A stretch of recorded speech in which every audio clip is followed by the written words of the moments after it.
कुठून कुठं चालले सांगा माहिती. कडेठाणहून मांदळेला चालली.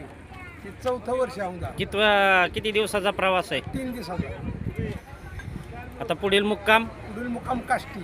हे पहा सध्या मांडवगण फराटा येते हे चहा पिण्यासाठी या दिंडीचा विसावा होत आहे. थांबत आहे थोडा वेळ. मांदळी येथे चाललेले आहे. यांचं हे 4थं वर्ष आहे.